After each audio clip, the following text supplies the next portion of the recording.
My name is Evelyn Carter, and I was 33 years old when my own father ordered security to escort me out of our family's luxury penthouse in Chicago at exactly 11:52 on Christmas Eve, all because I refused to marry the son of a billionaire business associate whose company my parents desperately wanted to acquire.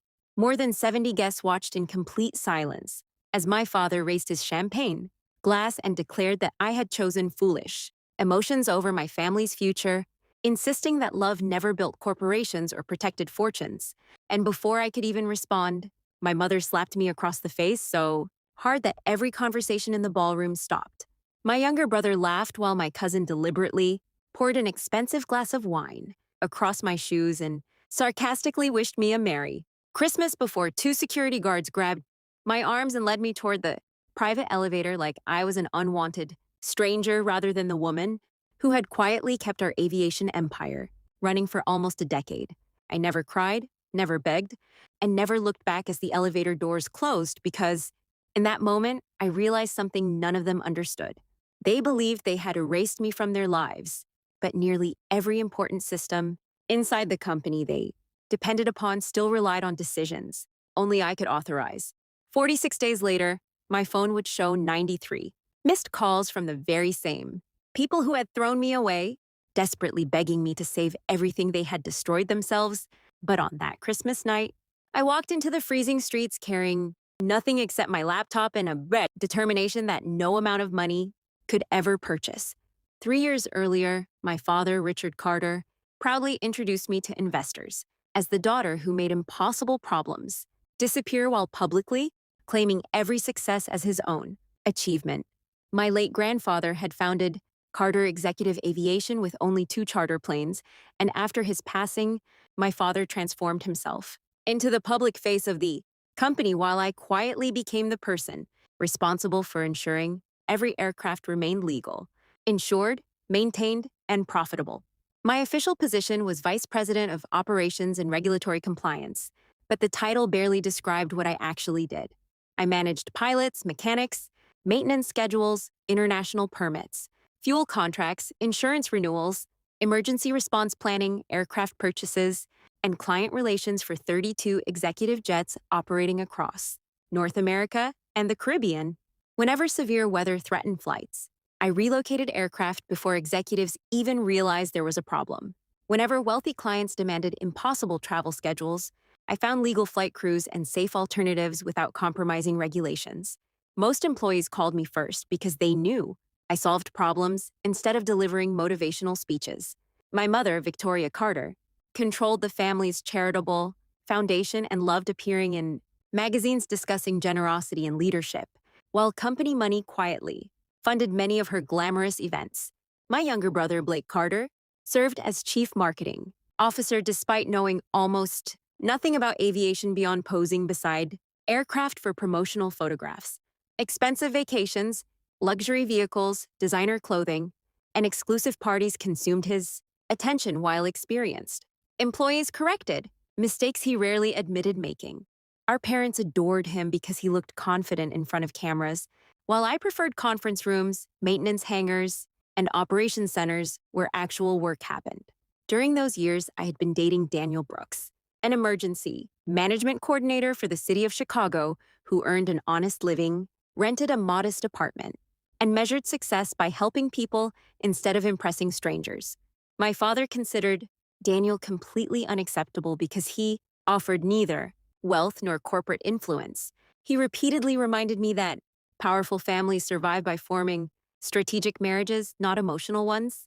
But I answered every lecture with the same response. I refused to become another business contract disguised as a daughter. Everything changed when billionaire entrepreneur Leonard Morgan approached our family about merging his nationwide aircraft maintenance network with Carter Executive Aviation. His son, Adrian Morgan, was intelligent, respectful, and every bit as trapped as I was. Business meetings slowly became family dinners, and before long my parents began speaking about wedding venues, engagement photographers, and honeymoon destinations without ever asking whether I wanted any of it. Blake joked that the marriage would dominate every business magazine in America, while my mother proudly selected possible floral arrangements before a proposal even existed. My father eventually stopped pretending the marriage was optional. One afternoon, he placed an engagement ring on his desk and calmly informed me that Adrian would propose during our annual Christmas Eve gala in front of influential investors, reporters, and business partners, and that saying yes was no longer a personal decision but an obligation to protect the family's future. I calmly told him he had mistaken my life for a corporate asset, but he only smiled and admitted that invitations had already been sent. Photographers had been hired, and a press release announcing our engagement had already been prepared. Later that afternoon, I accidentally discovered a printed copy of that announcement waiting outside his office. It claimed Adrian and I had happily chosen to unite two respected families through love, shared values, and commitment to the future of aviation, even including a fabricated quote supposedly spoken by me about honoring my grandfather's legacy through marriage. I had never agreed to anything. A few hours before guests arrived, Adrian privately admitted he had no desire to marry me either. His father had threatened to remove him from the company if he refused, and he apologized for allowing the deception to continue for so long. I told him remaining silent would only strengthen the lie and that if either of us wanted freedom, we would have to speak publicly where everyone could hear the truth. After several nervous moments, Adrian nodded and promised he would stand beside me no matter what happened. Meanwhile, my boyfriend, Daniel, had intentionally been excluded from the guest list because my parents claimed the celebration was reserved for family and business leaders. Although dozens of acquaintances with cameras and social influence filled every room of the penthouse, my mother demanded I replace my navy blue evening gown with a sparkling white dress because it would look better beside Adrian during engagement photographs, but I refused and wore the navy dress anyway. As guests continued arriving, Blake enthusiastically announced that history would be made before midnight while a massive, decorative backdrop displaying both family company logos waited beside the Christmas tree, prepared for photographs celebrating a marriage that neither Adrian nor I had ever agreed to. At exactly 11:40 that evening, my father stepped onto the raised platform beneath the enormous Christmas tree and welcomed everyone with a speech about legacy, sacrifice, and the responsibility children carried to protect what previous generations had built, while Leonard Morgan stood proudly beside him, wearing the satisfied smile of a man convinced the biggest business deal of his life was only minutes away from becoming permanent.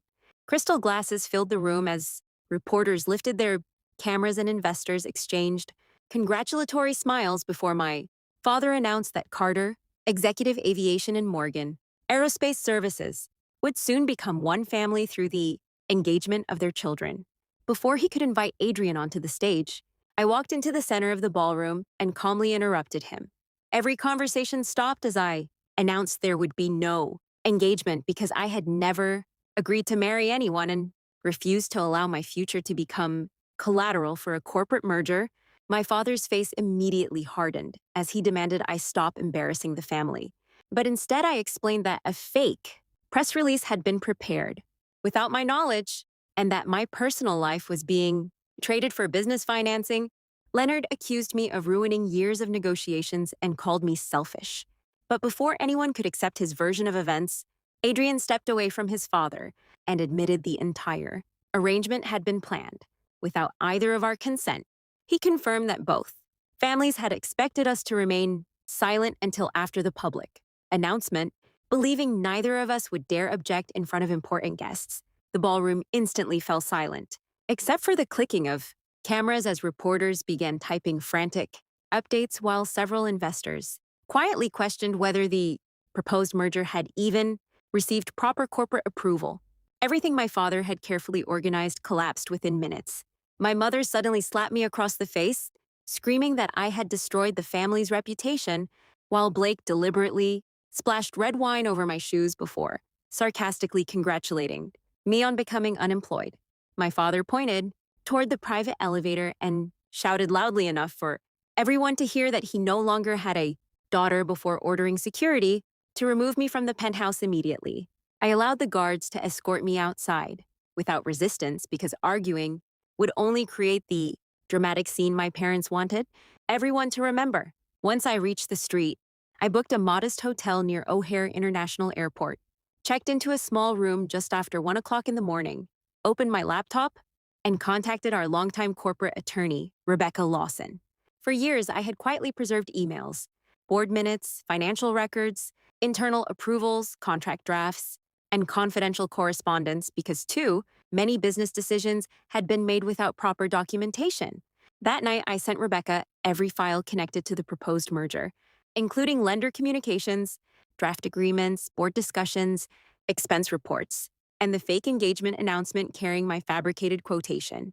12 minutes later, my phone rang as Rebecca confirmed my grandfather's will had granted me 40% ownership of Carter, executive aviation, while also appointing me trustee of a 14% employee protection trust designed to safeguard pilots, mechanics, dispatchers, flight attendants, and ground crews whenever reckless leadership threatened their jobs or the company's stability. Combined together, those voting rights gave me 54% control whenever the trust provisions legally applied, something my father had never expected because he assumed the trust would automatically support his authority forever. Rebecca explained that the evidence I had collected demonstrated serious governance concerns that justified immediate board intervention.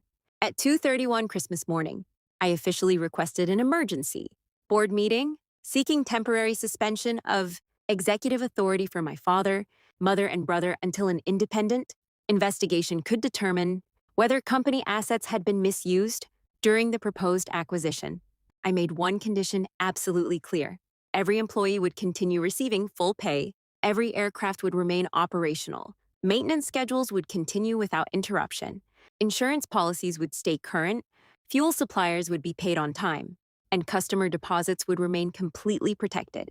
I refused to let innocent workers suffer because executives had confused personal ambition with corporate responsibility. Before submitting the motion, I paused for several seconds while looking at my father's electronic authorization profile. Removing his access felt strangely peaceful rather than satisfying, because I finally understood I was not seeking revenge. I was simply closing a door he believed would always remain unlocked.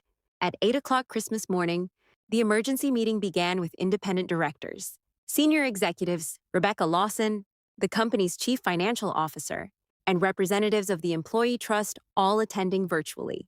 My father appeared wearing yesterday's wrinkled suit, visibly furious and convinced the meeting existed only because I was emotionally unstable after rejecting a marriage proposal. Rebecca calmly read the exact wording of my grandfather's trust agreement, explaining that whenever employee welfare, company stability, or operational safety faced credible risk, I alone possessed independent authority over the employee trust, regardless of family relationships or executive titles. My father interrupted repeatedly, insisting the trust had always been intended to strengthen his leadership. But Rebecca simply read the legal language again, making it impossible for anyone to misunderstand. I then presented evidence showing I had begun documenting governance concerns almost a week before Christmas, proving the investigation had nothing to do with personal humiliation. The files revealed repeated examples of corporate money funding, Blake's luxury vacations, private entertainment expenses disguised as executive marketing, expensive renovations inside the family penthouse charged as business hospitality, and charitable foundation events organized primarily to promote my mother's public image rather than benefit the aviation company. I emphasized that I was not asking the board to punish anyone for family disagreements. I was asking them to verify whether company resources had been treated as private property for years. One by one, the directors approved temporary suspension of my father's signing authority, froze Blake's executive spending privileges, restricted foundation accounts connected to company funding, and prohibited all personal use of corporate aircraft until the audit concluded. For the first time in his career, my father discovered that being CEO did not place him above the rules governing everyone else. As soon as the meeting ended, I immediately approved the day's charter flights, confirmed maintenance releases, authorized payroll transfers, personally contacted several important clients to reassure them operations remained stable, and spent the rest of Christmas Day making certain every employee understood the business would continue, normally despite the leadership crisis. By evening, every scheduled flight had either departed safely or been rescheduled without disruption. proving that protecting the company had never depended on my father's speeches. It depended on the people who quietly did the work every single day. The days that followed revealed far more than I had expected. My father immediately hired an expensive legal team and accused me of abusing a technicality to seize control of the company after a family disagreement, while my mother called repeatedly insisting the slap had been an emotional mistake caused by stress, somehow managing to explain her behavior without ever offering a genuine apology. Blake claimed throwing wine on my shoes had only been a joke and accused me of destroying Christmas because I could not accept criticism, yet not one of them asked whether I had a place to stay or whether I was safe. Instead, every message focused on restoring their authority, reopening company accounts, and regaining access to private aircraft. Meanwhile, Adrian quietly contacted me and forwarded dozens of confidential emails exchanged between his father and mine. Reading those messages erased every remaining doubt. They discussed my future, marriage like a financial instrument rather than a relationship, repeatedly referring to my ownership stake as the final piece needed to reassure lenders and investors. One email described me as the stabilizing asset, while another explained that once the wedding became public, I would be under tremendous pressure to support a multi-million-dollar financing package because refusing afterward would make me appear disloyal to both families. I had never seen those documents before, yet several of them already assumed my signature would appear on future guarantees. Rebecca immediately added the emails to the growing audit file. Within 2 weeks, independent auditors confirmed thousands of dollars in company funds had paid for Blake's luxury vacations, expensive parties, designer clothing, and personal travel, while my mother's charitable foundation had repeatedly charged glamorous fundraising events to corporate accounts despite producing almost no measurable business benefit. Those findings alone were serious, but they were not what truly endangered the company. Hidden deep inside the acquisition files was a side agreement my father had signed without full board approval. Under that agreement, Carter Executive Aviation would assume responsibility for several failing maintenance facilities owned by the Morgan family, each carrying expensive equipment leases, unresolved legal claims, outdated infrastructure, and millions of dollars in future repair obligations. Public presentations described those facilities as exciting expansion opportunities, but confidential financial projections showed they would drain company reserves for years and potentially force layoffs if business slowed. Then the auditors discovered something even worse. Buried inside a lender package was a personal financial guarantee carrying what appeared to be my signature. According to the timestamp, the document had supposedly been signed during a week when I was coordinating emergency aircraft relocations after severe storms hundreds of miles away, making it physically impossible for me to have approved it. I stared at the document for several minutes before quietly telling Rebecca that I had never seen it before. A forensic handwriting specialist later confirmed what I already knew. My signature had been digitally copied from another document and placed onto the guarantee without my knowledge or authorization. What had begun as a corporate governance dispute suddenly became potential financial fraud. Rebecca immediately instructed the board to preserve every email, electronic record, server backup, and approval log because law enforcement could eventually become involved. The Morgan family canceled the proposed merger within days and publicly blamed leadership instability at Carter Executive Aviation for the collapse. Rather than attacking them publicly, I released a calm statement explaining that company operations remained stable, every client contract continued uninterrupted. Payroll had been processed on time, aircraft maintenance remained fully compliant, and the board had simply chosen not to proceed with transactions carrying unacceptable financial risk. Investors appreciated transparency more than dramatic accusations, and confidence slowly returned. My father's request to immediately regain executive authority was denied because the business continued operating successfully under temporary leadership. Unfortunately, the consequences spread beyond the boardroom. Unknown to most of the family, my father had borrowed heavily against our luxury penthouse, using expected company distributions as part of his repayment strategy. Once those distributions were suspended during the investigation, lenders demanded immediate action. My mother suddenly realized the home she had proudly displayed in magazines was now in danger of being sold. Blake called begging for $70,000 to cover luxury credit card balances, event deposits, and expensive travel commitments he could no longer afford after losing access to company funds. I politely refused and instead sent him contact information for a financial advisor who specialized in debt restructuring. He accused me of enjoying the family's suffering, but Daniel reminded me that refusing to rescue someone from the consequences of their own decisions was not the same as causing those consequences. I repeated those words to myself every time guilt tried, disguising itself as responsibility. To strengthen the company further, I authorized the sale of an underused executive jet that generated little revenue but consumed enormous maintenance costs. The proceeds significantly improved our cash reserves, reassured insurance providers, and guaranteed every employee would continue receiving full pay without interruption. No mechanics lost their jobs. No pilots were furloughed. No clients lost deposits. Every important promise the company had made was honored because responsible leadership protects people before protecting pride. By early February, the investigation had expanded beyond internal auditors. My father, mother, and Blake began calling constantly, leaving increasingly desperate voicemails. My father offered to make me chief executive officer if I restored his access to corporate accounts. My mother pleaded with me to remember childhood, Christmas mornings, and family traditions inside the penthouse, while Blake insisted I had already made my point and begged me to return everything to normal. Yet not one of them mentioned the forged signature, the fake engagement announcement, or the public humiliation that had begun this entire disaster. Their concern appeared only after the consequences reached their own lives. When my phone displayed its 93rd missed call, I finally understood something painful but liberating. They were not trying to get their daughter or sister back. They were simply trying to regain the control, influence, and financial access that had disappeared the moment I stopped obeying them. I eventually agreed to meet them one final time inside Rebecca Lawson's downtown law office, because I wanted every conversation documented and every promise written rather than spoken. My father arrived with 2 attorneys while my mother and Blake appeared alone, convinced that emotion might accomplish what legal arguments had failed to achieve.